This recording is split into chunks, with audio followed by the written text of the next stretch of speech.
NA-193 जो हल्का है राजनपुर का, जहाँपुर का हल्का, डिस्ट्रिक्ट राजनपुर के अंदर जो आता है, उसमें इलेक्शन कैंपेन बड़े ज़ोर शोर से जारी है। यहाँ पर जो 3 मेन कैंडिडेट्स हैं उनका थोड़ा सा मैं आपको बता दूँ। पाकिस्तान तहरीक इंसाफ की तरफ से मोहसिन लगारी साहब हैं, जो अभी जो रिसेंटली जो कैबिनेट थी पंजाब की, उसमें ये वज़ीर ख़जाना थे, सूबाई वज़ीर ख़जाना थे। फिर उसके बाद अवैस अहमद लगारी साहब के जो बेटे हैं अमार अहमद लगारी, वो यहाँ से मुस्लिम नून के कैंडिडेट हैं। और पाकिस्तान पीपल्स पार्टी की तरफ से साबिक IG अख्तर गुरजानी साहब हैं। ये 3 मेन कैंडिडेट हैं जिनका यहाँ पर मुकाबला होने जा रहा है। अच्छा, इसके हवाले से एक चीज़ जो कल परसों एक यहाँ मीडिया पे भी आई है, वो ये हुई है कि अमार लगारी साहब को ये एक वायलेशन कंडक्ट उन्होंने किया है, वायलेशन की एक इलेक्शन कमीशन के रूल की।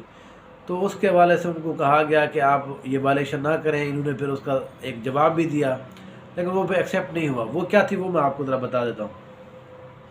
वो ये थी कि इन्होंने अपने पोस्टर्स के ऊपर, बैनर्स के ऊपर जाफ़र खान लगारी की पिक्चर लगाई हुई है, और ये क्लेम कर रहे हैं कि जी जो जाफ़र खान लगारी है उसके जो वारिस हैं सियासी वो हम हैं, लिहाजा जाफ़र खान लगारी के जितने भी लोग हैं चाहने वाले जो जाफ़र खान लगारी को वोट दे देते वो हमें वोट दें। हालांकि हर किसी को पता है कि जाफ़र लगारी PTI के कैंडिडेट थे, और PTI के यहाँ पर कैंडिडेट जो मोहसिन लगारी हैं वो उनके हैं, क्योंकि उनकी जो बेगम है यहाँ पर वो भी उनका साथ दे रही है। ज़ाहिर वो एक अलहदा ग्रुप है, लेकिन अवैस लगारी और अवाल लगारी ने ये यहाँ पर एक कोशिश की है कि जाफ़र खान लगारी के भी जो वोट है उनकी तस्वीर लगाकर, ताकि वो लोग को बता सके देखें जी हम तो जाफ़र खान की वोट मांग रहे हैं, और जाफ़र खान हमारे साथ था, हमारा सरदार था, हम मतलब उसके बड़े, हम अब सियासी हम हैं, तो हमें दे दिया जाए। तो इस हवाले से इलेक्शन कमीशन ने उनके ख़िलाफ़ एक कैंपेन कुछ लोगों ने दर्ज की थी। वो फिर इलेक्शन कमीशन ने उनको वायलेशन का कहा है कि आप उसको ना करें। तो इस हवाले से अब देखें अवैस लगारी साहब अपनी स्ट्रेटजी किस तरह तब्दील करते हैं। एक तो 12 उन्होंने एक बड़ी मज़ेदार स्ट्रेटजी रखी हुई है जो वो हमेशा रखते हैं, आजकल तरह वो सख्त उसने की हुई है।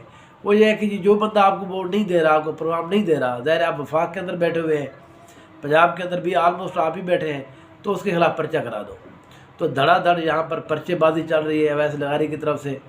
और फिर सवाल यह है कि अवैस लगारी साहब आप अपने बेटे को ये सियासत कौन सी सिखा रहे हैं कि जो आपका मुखालिफ है उसको अंदर करा दो, ये करा दो, इससे कोई फ़ायदा नहीं होने वाला। और सारा दिन कैंपेन के अंदर क्या कहते हैं जी, वो इमरान खान वहाँ पर बैठा हुआ है जी, वो पार्टी ने ये किया था जी, वो किया थी, मैं अवैस लगारी, मैं फ़रूख खान लगारी ने किया। और भाई कुछ भी नहीं किया आप लोगों ने। मुझे एक बात काम बता दें, पूरे डिस्ट्रिक्ट DG खान राजनपुर के अंदर जो आप लोगों ने किया है, जो अवैस लगारी या सदा फ़रूख खान ने किया है, एक एयरपोर्ट दिया वो भी अपनी सहूलत के लिए, कहाँ वो चलता ही नहीं है उसका। उसके बाद आप भी तो रहे हैं ना, जितनी गवर्नमेंट रही आप उसका हिस्सा रहे, आज तक वो चालू नहीं हो पाया। जहाँपुर को ज़िला आप दिलवा ही नहीं सके, सरदार जाफ़र खान लगारी वो ज़िला दिलवा कर गए हैं।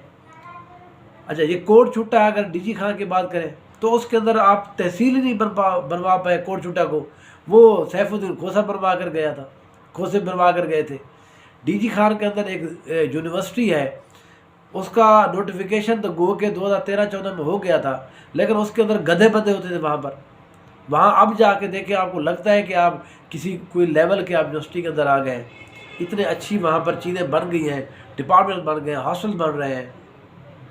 आपने कोई एक काम किया है इस पूरे 2 डिस्ट्रिक्ट के अंदर, राजनपुर और DG खान के अंदर, और लोगों को बताते फिर जी इमरान खान वहाँ पर बैठा हुआ है, छुप के बैठा। भाई घर के अंदर कौन सा बंदा छुप के बैठता है?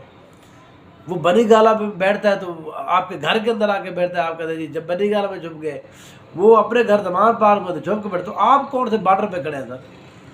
पता चले कि अमार लगारी आगे खड़ा है, जाफ़र खान लगारी साथ खड़ा है, सॉरी अवैस खान लगारी साथ खड़ा है, और दूसरे जो है जमाल खान खड़े हैं। बॉर्डर के ऊपर धड़ाधड़ गोलियाँ इनके इधर से शू करके जा रही हैं।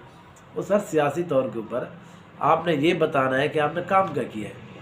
एक भी, मैंने जितने भी इनकी कैंपेन की है, मैंने आलमोस्ट तकरीबन इनकी जलसे जितने हो रहे हैं वहाँ पर मैं उनको कवर कर रहा हूँ, इन्होंने एक दिन भी ये नहीं कहा जी हमने ये काम किया है, हमने ये काम किया है।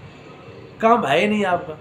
जितने भी काम है वो जाफ़र खान ने किए या नहीं किए, ठीक है ना। वो मैं ये नहीं कह रहा कि जाफर खान सारे काम करा कर गए थे, जो भी थोड़े बहुत हुए हैं वो उसने कराए हैं। आप तो थे ही नहीं यहाँ पर, आपको 97 के अंदर यहाँ पर इलेक्शन जितवाया गया था, आपने उसके बाद क्या किया? आप जिस जगह भी जीतते हैं आपका तरीका वारदात ये है कि आप तो इलाका ही छोड़ देते हैं अगली दफ़ा। ये सदादीन शाहदरोड वाला साइड, ये आप 2013 के इलेक्शन में आप थे ना, उसके बाद आपने एक ईंट तक नहीं लगवाई वहाँ पर, कोई काम नहीं किया, क्योंकि आपको पता था अगली दफ़ा आपने वहाँ इलेक्शन नहीं लड़ना। आप फिर भाग के आ गए डीजी खान, वहाँ फिर आपने जरताज गुल ने आपका जो हशर किया है वो ज़िंदगी सारी आपको याद रहेगा, तमाम सरदारों को, खुसूसन लगारी सरदारों को। तो इसलिए आप इलेक्शन के अंदर जो कैंपेन है, अब मैं वैसे देख रहा हूँ जो कैंपेन अच्छी जा रही है वो पाकिस्तान पीपल्स पार्टी के जो कैंडिडेट अख्तर गुरजानी साहब, उनका एक बहरहाल एक जो वहाँ पर एक नारा उन्होंने लगाया वो एक अट्रैक्टिव सा नारा है। सियासी मैं तजिया निगार हूँ, ज़ाहिर है मैं इन चीज़ों को देखता हूँ। वो नारा ये है कि मकामी उम्मीदवार, वो ज़ाहिर है वो वहाँ के रहने वाले हैं, मोहसिन लगारी हो गए PTI के, या अवैस लगारी हो गई, ये ज़ाहिर है चोटी के रहने वाले हैं। तो इसलिए ये उनकी बात किसी हद तक बेहतर है। ये स्ट्रेटजिकली वो ठीक इस तरह की कैंपेन कर रहे हैं, फिर उनकी कैंपेन भी बहरहाल बेहतर जा रही है PTI और नून लीग की निस्बत। ये और बात है, आखिर में लोग जिस तरह हमने देखा है कि ज़ाहिर गवर्नमेंट की मुखालफत के अंदर और इमरान खान के बयाने की वजह से लोग वोट दे देते हैं, वो और बात होगी। लेकिन अभी तक के मुताबिक मैं ये समझता हूँ, पहली दफ़ा जो मैंने अपनी वीडियो बनाई थी उसमें मैंने ये बताया था कि शायद जो पाकिस्तान पीपल्स पार्टी है वो इतनी ज़्यादा बेहतर नहीं कारकर्दगी दिखाएगी। लेकिन अब अख्तर गुरजानी की जो जिसको कैंपेन है, जो उसका बयानिया है, जो उसका स्टाइल है, वो बड़ा लोगों को थोड़ा पसंद आ रहा है और उनकी वहाँ पर अच्छी एक कैंपेन जा रही है। फिर पार्टी के जितने भी लोग हैं क्योंकि सोशल मीडिया के ऊपर वो मेरे ऊपर बड़े तपे रहते हैं, लेकिन बहरहाल ज़ाहिर मैं एक तजिया देता हूँ चीज़ों का, मेरा अपना एक एनालिसिस होता है, वो गलत भी हो सकता है। लेकिन अब इस वीक की अगर मैं बात करूँ तो सरदार जो अख्तर खान गुरजानी है वो एक बेहतर पोजीशन में है, अमार लगारी और जो मोहसिन खान हैं वो आपस में बराबर चढ़ रहे हैं। पर अब ये मुकाबला तीनों के बराबर का हो गया है। पहले मैं ये समझता था शायद पीपल्स पार्टी नीचे है, लेकिन अब ये बराबर हो गए। अभी 10 दिन है, 12 दिन है, देखते हैं आगे क्या होता है। Thank you so much.